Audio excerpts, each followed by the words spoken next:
మీకు ఈ El Niño factor కానీ లేదంటే మనకి ఈ కూర్చోబెట్టి మన ఓజోన్ పొర దెబ్బతింటుంది ఒకసారి. అంటే ఎంత విచిత్రంగా ఉంటాయంటే మన పాలసీస్.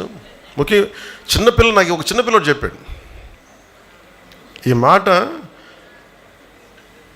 ఎవరితో మాట్లాడుతూ ఉంటే ఒకసారి ఏదో రోడ్డు మీద వెళ్తూ ఉంటే టపాసులు వెలిగిస్తూ ఉన్నాం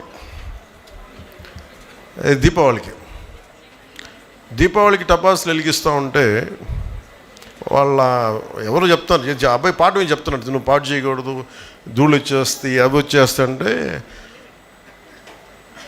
అతను చూసి మరి ఇంతకుమించి పెద్ద బాంబులు పేలుస్తారు కదా, మరి దానికి ఏంటి, దానికి రాదా అన్నాడు. అప్పుడు నాకు అనిపించింది, ఎందుకు గుర్తొచ్చిందంటే ఇందాక ఎవరో ఫోన్లో మెసేజ్ పంపించారు, మనం ఎంతసేపు పర్యావరణం కాలుష్యం అయిపోయింది ఇదైపోయింది అనుకున్నాం, మనకి దీపావళికి బాంబులు వెలిగిస్తే అయిపోద్ది. మరి యుద్ధాలు జరిగే ప్రపంచంలో దేశాలు ఎంత కాలుష్యాన్ని క్రియేట్ చేస్తాయి. ఒక బాంబు దాడి జరిగితే కొన్ని వందల ఫ్యాక్టరీలు ఎంత కాలుష్యం క్రియేట్ చేస్తాయో దాన్ని అంతా కాలిస్తే అంత మించి కాలుష్యం ఉంటుంది. ఇది చిన్నపిల్లలు చాలా పట్టుకుంటున్నారు, ఇది పెద్దవాళ్ళు ఎంత పట్టుకున్నారో నాకు తెలియదు, కానీ చిన్నపిల్లలు అడుగుతాను, ఎందుకంటే వాళ్ళ భవిష్యత్తుకు సంబంధించింది.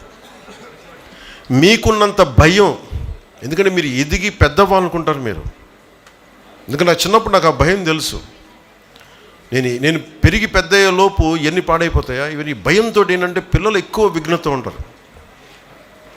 నేను ఎప్పుడు చిన్నపిల్లల్ని వాళ్ళు 2 ఏళ్ళ నుంచి కానీ 18 ఏళ్ళ వరకు నేను చాలా కీన్గా వింటాను పిల్లల మాట. ఎందుకంటే మీలో భవిష్యత్తు కనిపిస్తుంటుంది, ఎందుకంటే మీరు మాట్లాడే భయాలు పెద్దవాళ్ళకి అడ్రస్ చేయాలి.